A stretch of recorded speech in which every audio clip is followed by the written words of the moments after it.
आप सभी को नमस्कार।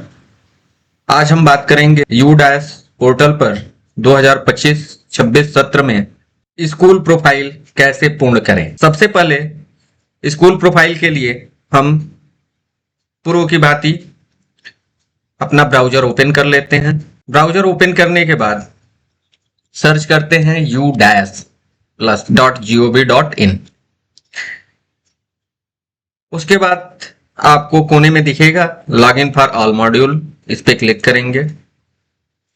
यहां से अपना स्टेट सेलेक्ट कर लेंगे, गो पे क्लिक करेंगे। अब हमको स्कूल की प्रोफाइल भरनी है, तो यहाँ पे प्रोफाइल एंड फैसिलिटी दिया गया है 24-25 पे नहीं लॉगिन करना है, हमको भरना है सत्र 25-26 प्रोफाइल एंड फैसिलिटी प्रोफाइल 25-26। इस पे लॉगिन करेंगे। लॉगिन करने के बाद हम यू डैश कोड अपना डालेंगे यूजर आईडी की जगह पे।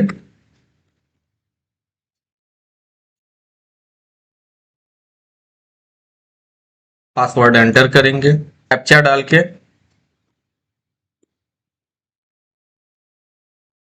लॉगिन कर लेंगे। अब हमको प्रोफाइल एंड फैसिलिटी भरने के लिए सबसे पहले ही ऑप्शन दिया गया है प्रोफाइल एंड फैसिलिटी का, इस पे क्लिक करेंगे।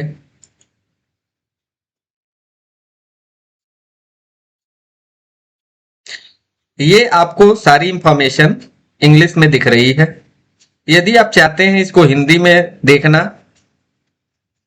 तो आप यहाँ पे ऊपर लैंग्वेज का ऑप्शन दिया गया है, यहां से इसको हिंदी सेलेक्ट कर लेंगे। अब ये सारी इंफॉर्मेशन जो है आपको हिंदी में दिखने लगेगी, जिससे आप आसानी से इसको पूरा कर सकें। अब हम फिल करने के लिए सबसे पहले ये जो 1 नंबर पॉइंट दिया गया है, ये सेक्शन 1.1 से 1.30 तक इसमें दिखेगा।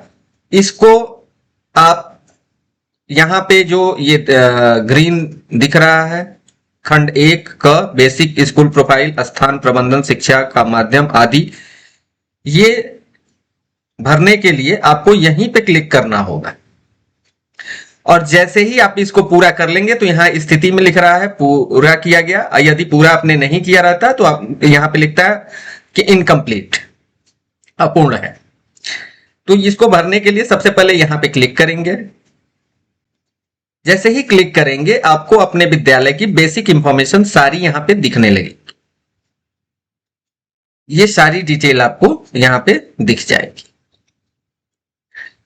तो इसमें आपको कोई चेंजेस नहीं करना है।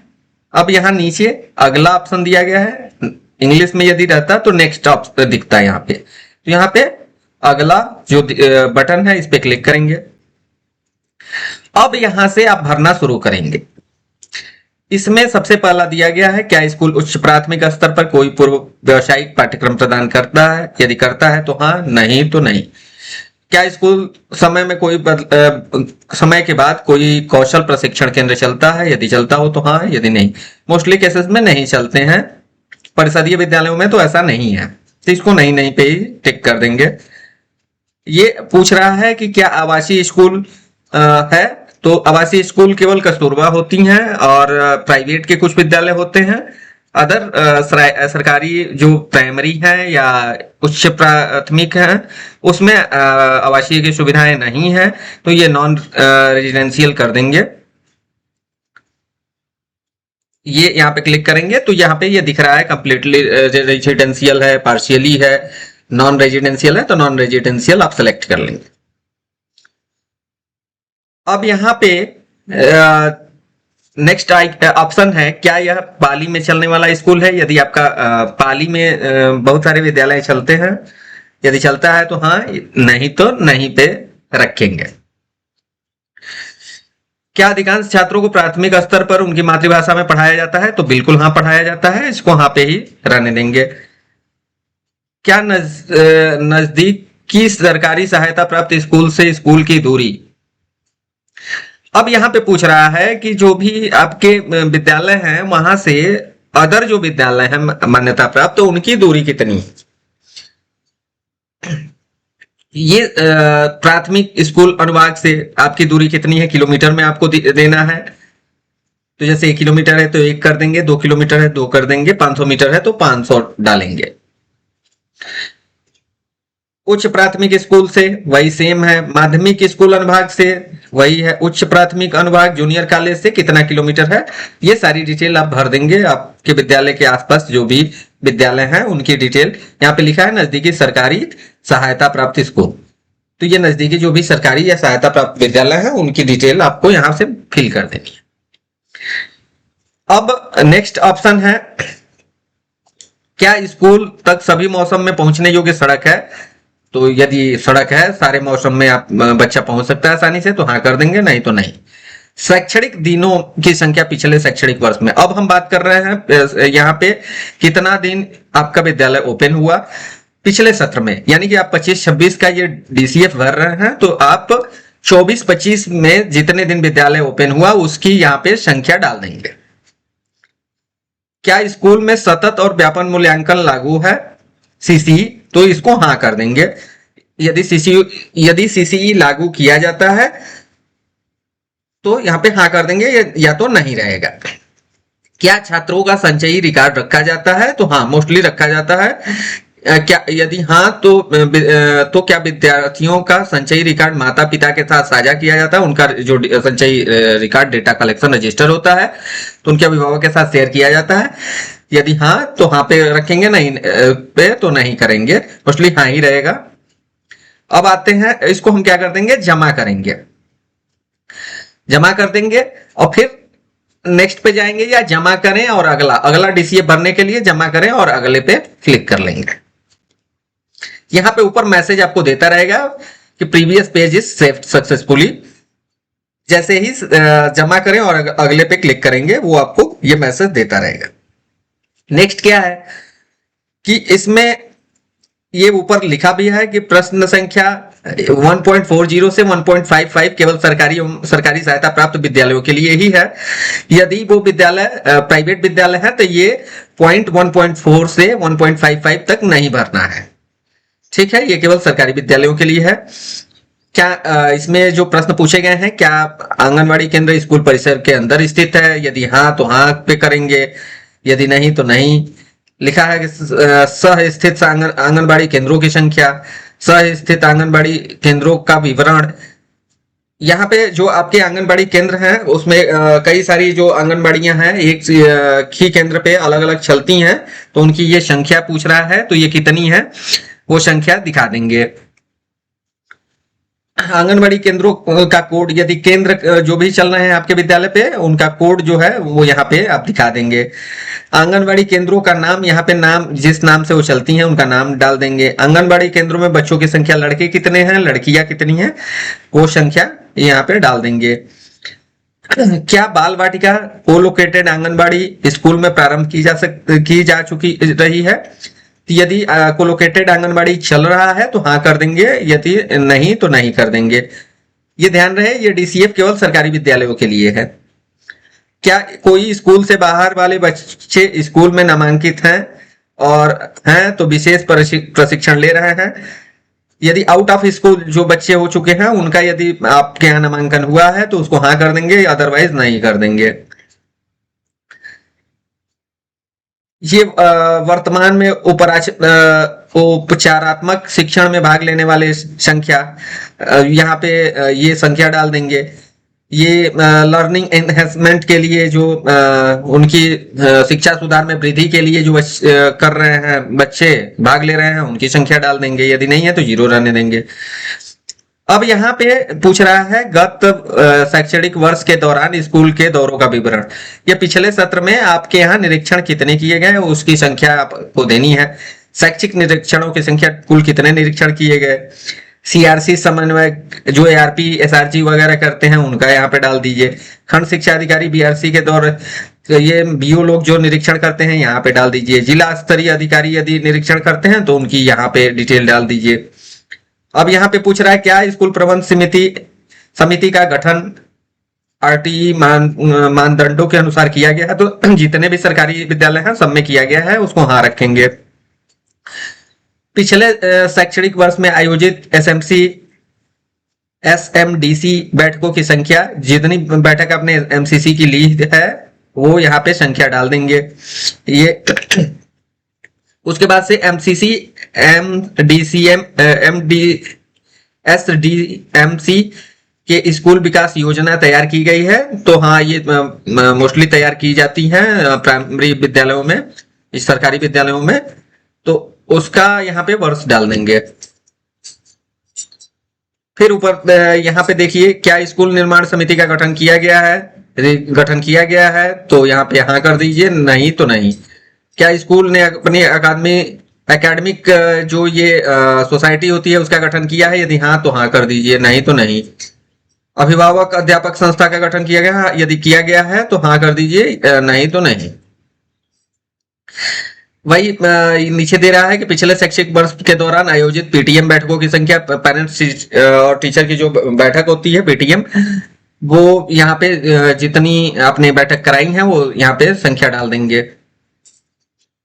यहाँ पे दिया गया है कि क्या स्कूल सार्वजनिक वित्तीय प्रणाली पीएफएमएस के तहत पंजीकृत है?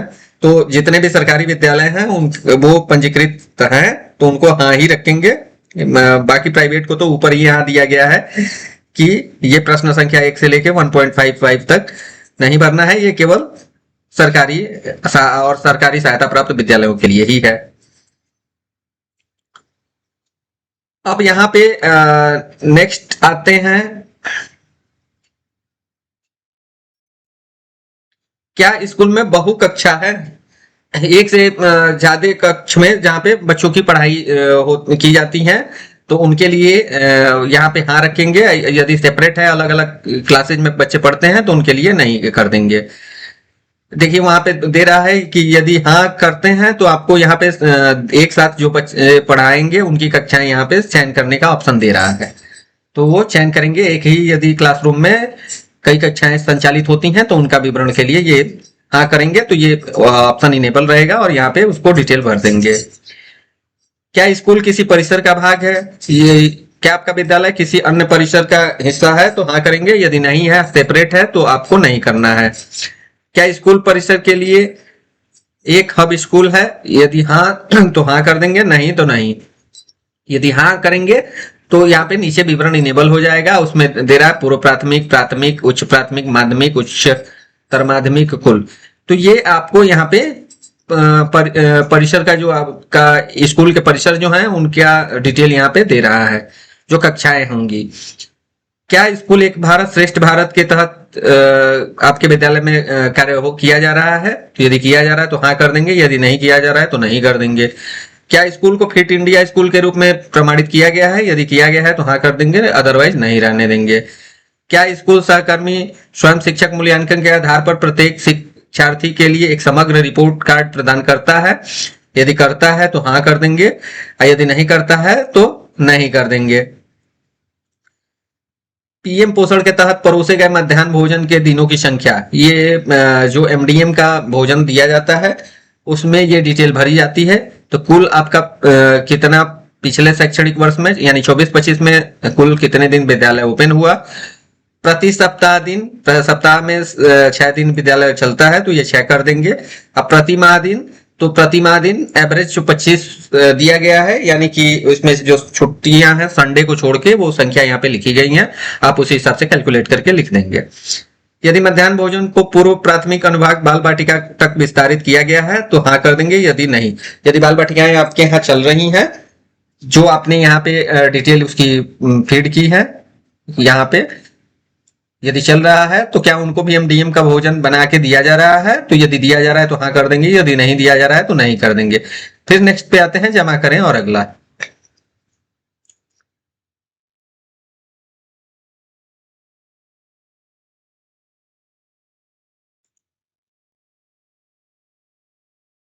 अब यहाँ पे विवरण पूछा जा रहा है, निःशुल्क पाठ्य पुस्तकों, शिक्षण अधिगम सामग्री टीएलएम जो होती है, खेल सामग्री के वर्तमान शैक्षणिक वर्ष में ग्रेडेड पूरक सामग्री पिछले शैक्षणिक वर्ष के लिए की उपलब्धता, उसकी डिटेल आपको देनी है। तो निःशुल्क पाठ्य पुस्तक के लिए प्राथमिक विद्यालयों में, उच्च प्राथमिक में या सरकारी में तो उपलब्ध कराई जाती हैं, उसको हाँ कर देंगे। ये चालू शैक्षणिक वर्ष में पाठ्य पुस्तक कब प्राप्त हुई है? ये लिखा गया है कि मई को 5 मई लिखा जाना चाहिए। तो यहाँ पे 5 मई, जैसे ये एग्जाम्पल में दिया गया है, मई को 5 मई लिखेंगे। वैसे ही जिस समय आपको, जैसे यहाँ पे अप्रैल में हुआ है तो ये अप्रैल में 4 अप्रैल को लिखा गया है, आप सेलेक्ट कर लेंगे। वो टीएलएम उपलब्धता पूछी गई है तो इसके लिए हाँ हाँ कर देंगे, जो भी कक्षाओं के लिए है उपलब्ध। ये ग्रेडेड पूरक सामग्री के लिए है, ये हाँ हाँ कर देंगे। ये यदि क्या स्कूल कक्षा संचालन में वर्गीकृत पूरक सामग्री का उपयोग करता है तो हाँ करता है, तो हाँ कर देंगे, अदरवाइज नहीं। खेल सामग्री उपलब्ध करता है तो वही हाँ कर देंगे। निःशुल्क यूनिफॉर्म प्रदान करता है तो हाँ वो डीबीटी से पैसा उनको जाता है, हाँ हाँ कर देंगे। ये सरकारी विद्यालयों के लिए है। उसके बाद से नीचे आपको दिया गया है, यदि हाँ तो उस माह का उल्लेख करें जिसमें चालू वित्तीय वर्ष में तो को वर्दी प्रदान की गई। मई को 5 मई ये एग्जाम्पल में दे रहा है, जैसे आप जब उनका डीबीटी का पैसा चला जाता है उस वो फेज में, जैसे ये मंथ दिया गया है 4 अप्रैल को दिया गया है, 4 अप्रैल को इनको मिल गया है। तो ऐसे ही इस पार्ट को भर लेंगे। अब फिर नेक्स्ट पे आते हैं अगला। यहाँ पे शिक्षण अधिगम गत शैक्षणिक वर्ष में सामग्री आदि पर प्रमुख प्रदर्शन संकेत केपीआई, ये केपीआई भरनी है पिछले शैक्षणिक वर्ष का। यहाँ पे लिखा गया है कुल सृजित सीखने के परिणाम आधारित मूल्यांकन मदों की संख्या। तो ये क्लास वाइज होती हैं, तो ये जैसे 6, 7, 8 का विद्यालय है, 1 से लेकर 8 तक का विद्यालय है, तो यहाँ पे वो छात्रों की संख्या लिखा गया है जो वो सृजित सीखने के परिणाम आधारित मूल्यांकन किया गया है, उनको उनकी संख्या यहाँ पे फीड कर देंगे। क्या स्कूल सक्रिय रूप से शैक्षणिक संवर्धन गतिविधियों जैसे परियोजना, ग्रुप डिस्कशन आता है, पोर्टफोलियो, ऐसे ही प्रदर्शनी, प्रश्नोत्तरी, वाद विवाद, ये सब चीजें जिस जिस कक्षाओं में आयोजन किया जाता है उनको हाँ हाँ कर देंगे, बाकी जिनका नहीं होता है उनको नहीं कर देंगे। साइबर सुरक्षा हेतु उन्मुखीकरण यदि किया गया है, कोई ट्रेनिंग दी गई है तो यहाँ पे छात्रों की संख्या लिख देंगे। मनोसामाजिक पहलुओं पर प्रशिक्षण प्राप्त बच्चे किए हैं तो उनकी संख्या लिख देंगे, अदरवाइज 0 छोड़ देंगे। अब अगला नेक्स्ट। अब यहाँ पे दे रहा है कि स्कूल सुरक्षा सभी प्रकार के स्कूलों के लिए। ये जो स्कूल में आपकी जो सेफ्टी पर्पज से जो योजनाएं बनी है या जो उपकरण लगाए जाते हैं उसकी ये डिटेल दी गई है। ये आपदा प्रबंधन के लिए पहला है, यदि आपका है आपदा प्रबंधन के लिए वो डेवलप आपने किया है कुछ तो ये हाँ कर देंगे, अदरवाइज नहीं। सुरक्षा ऑडिट आयोजित की गई है तो यदि किए हैं तो हाँ, यदि नहीं। ऐसे ही आपको ये देख लेना है, सीसीटीवी कैमरा है उपलब्ध है तो हाँ कर देंगे, नहीं। ये सारे गवर्नमेंट प्राइवेट सारे जितने विद्यालय हैं सारे विद्यालयों को ये भरना होता है, तो जहां पे ये जो चीजें उपलब्ध हैं उसको हाँ कर देंगे, अदरवाइज नहीं। अग्निशमन ये मोस्टली सारे विद्यालयों में होता है तो हाँ कर देंगे। ये स्कूल की सेफ्टी के लिए कोई नोडल आपने नामित किया है अध्यापक को तो हाँ कर देंगे, अदरवाइज नहीं कर देंगे। वैसे ही ये पढ़ते हुए सारी ये जो भी आपके स्कीम्स हैं आपने इसको लागू किया है या जो संयंत्र हैं सुरक्षा की दृष्टि से लगे हैं तो उनको हाँ कर देंगे, अदरवाइज बाकी को नहीं नहीं करते जाएंगे। वैसे ही ये सारा एक बार पढ़ लेंगे, ये जब ऊपर हिंदी में भाषा में कर लेंगे तो ये सारी हिंदी में आ जाएगी और ये इजिली आप पढ़ के समझ जाएंगे। जिन जिन चीजों का उपयोग आप कर रहे हैं उसको हाँ कर देंगे और जिनका नहीं कर रहे हैं उनको नहीं कर देंगे। फिर हम चलते हैं नेक्स्ट। अब यहाँ पे आता है पिछले वित्तीय वर्ष के दौरान स्कूल प्राप्त अनुदान एवं किया गया व्यय केवल सरकारी विद्यालयों के लिए। ये गवर्नमेंट विद्यालयों को जो भी बजट आते हैं उनको यहाँ पे लिखना है, उनको भरना है। ये सरकारी विद्यालय के अध्यापक लोग आसानी से उनको पता है कि क्या कितना बजट आया और कितना खर्च हुआ, किस मद में कितना आया, तो वो सारा यहाँ पे फीड कर देंगे। स्कूल द्वारा प्राप्त वित्तीय सहायता गत शैक्षणिक वर्ष में, ये जो आपको वित्तीय सहायता प्राप्त हुई है पिछले शैक्षणिक वर्ष में उसकी यहाँ पे डिटेल डाल देनी है। तो सरकारी विद्यालयों को मोस्टली नहीं होती है, वो नहीं नहीं ही रहेगा। यदि किसी विद्यालय में जो एडेड है या प्राइवेट है उनको यदि कोई सहायता प्राप्त हुई है तो वो डाल देंगे, उसका डिटेल यहाँ भर देंगे। यहाँ पे विद्यालय का जो रजिस्टर होते हैं रख रखाव के पिछले वर्ष में उनकी दी गई है। आईसीटी आइटम इन्वेंट्री रजिस्टर उपलब्ध है। खेल उपकरण के लिए, पुस्तकालय के लिए ये जो भी रजिस्टर बनाए जाते हैं तो वो यदि बने हैं तो हाँ, नहीं तो नहीं कर देंगे। मोस्टली ये सरकारी विद्यालयों में बने रहते हैं, प्राइवेट में भी बने रहते हैं, तो आप उसको अपने हिसाब से जो आपके विद्यालय में बना हो उसको भर लेंगे। अब यहाँ पे निम्नलिखित के कारण स्कूल का कुल वार्षिक व्यय गत शैक्षणिक वर्ष में सभी स्कूलों के लिए आपके रखरखाव में कितना व्यय हुआ, शिक्षक पे कितना व्यय हुआ, निर्माण कार्य, अन्य, ये पूरा व्यय जो खर्च होता है उसका विवरण यहाँ भर देंगे। फिर आते हैं नेक्स्ट। अब यहाँ पे जो आपके विद्यालय की भौतिक सुविधाएं हैं, उपकरण हैं, कंप्यूटर और डिजिटल पहल के लिए वो सुविधाएं यहाँ पे आपको भरनी है। अब यहाँ पे वर्तमान स्कूल भवन की स्थिति क्या है, तो ये सरकारी विद्यालयों में गवर्नमेंट का रहेगा। बाकी जैसे रेंटेड है, government school in rented free building, no building running in open place, school running on other department building, ये जैसी स्थिति है वो अपना यहाँ पे डिटेल डाल देंगे। अब यहाँ पे पूछ रहा है स्कूल में उपलब्ध सक्रिय बिल्डिंग ब्लॉक्स की कुल संख्या, आपकी कितनी बिल्डिंग्स उपलब्ध है वर्तमान शैक्षणिक और प्रशासनिक कार्यों के लिए। जितने भी भवन खंड है उनको यहाँ पे दिखा देना है।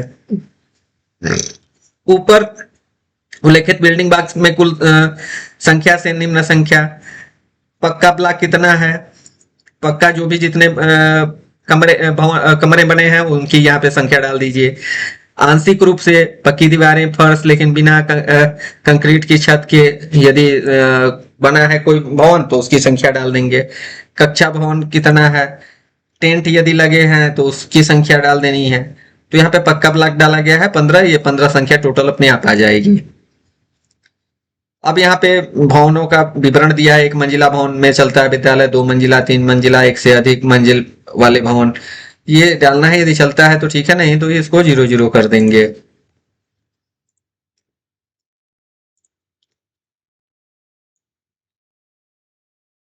अब यहाँ पे खराब स्थिति में जीर्ण शीर्ण भवन यदि है तो उसको यहाँ पे डाल देंगे, और यदि कोई निर्माणाधीन है तो वो यहाँ पे संख्या डाल देंगे। यहाँ पे स्कूल में उपलब्ध कक्षाओं का विवरण, प्रयोगशाला कमरे शामिल नहीं। ये प्रयोगशाला लेबोरेटरी जो है उसको छोड़ के बाकी आपको डाल देना है। प्राथमिक के लिए कितने कमरे हैं, उच्च प्राथमिक के लिए कितने कमरे हैं, तो यहाँ पे डाल दिया गया। निर्माणाधीन कक्षाओं की संख्या यहाँ पे यदि निर्माणाधीन कोई है तो डाल देंगे, जीर्ण शीर्ण अवस्था में कोई है तो उसकी संख्या यहाँ डाल देंगे, नहीं है तो 0 कर देंगे।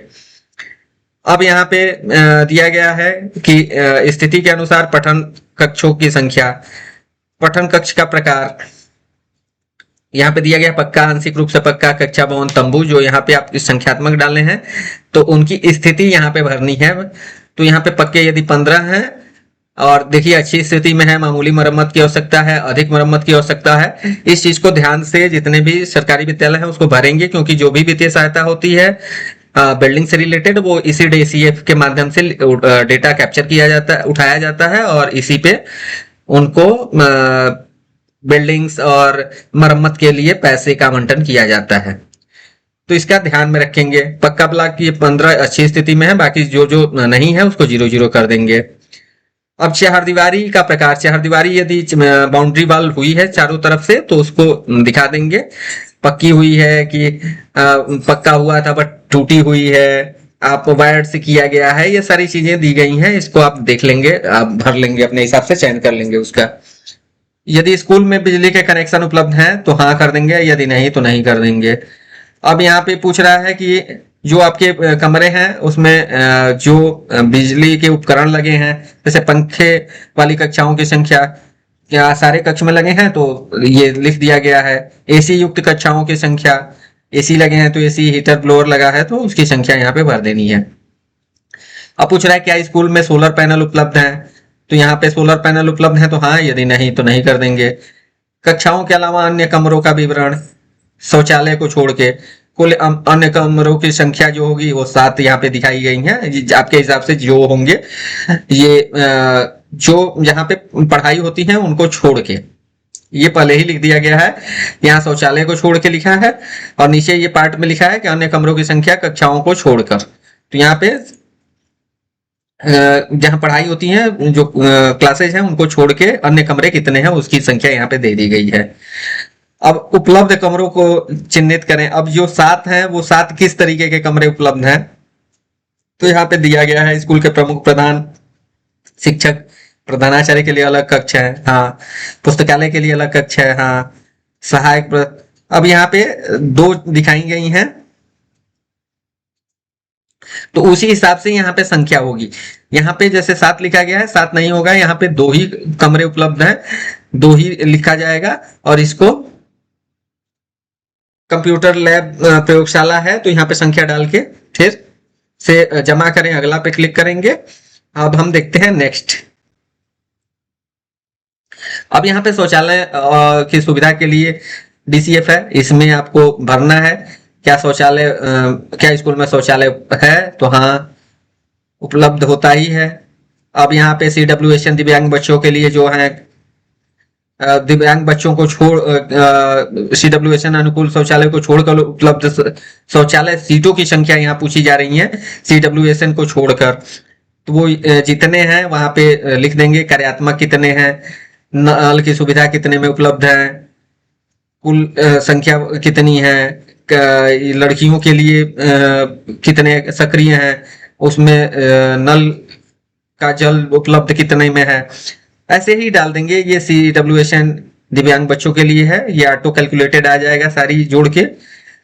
अब यूरिनल का पूछ रहा है, तो यूरिनल की संख्या जितनी है वो डाल देंगे बालक बालिका वाइज।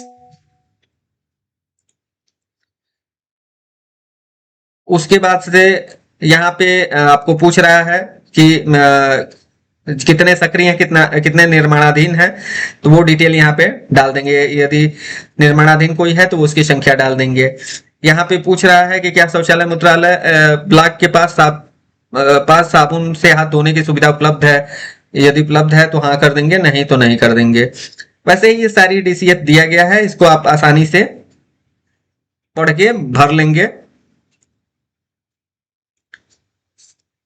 अब नीचे हैंडपंप का विवरण पूछ रहा है कि जो पानी आप कैसे यूज करते हैं उसकी डिटेल पूछ रहा है। यदि वाटर प्यूरिफायर लगा है तो हाँ कर देंगे, नहीं लगा है तो वैसे ही ये सारी डिटेल हैं, ये सारी चीजें भर लेंगे। इसमें बहुत टफ नहीं है, सारा ये हिंदी में दिया गया है, हिंदी कर लेंगे तो हिंदी में आ जाएगा और इसको आप भर के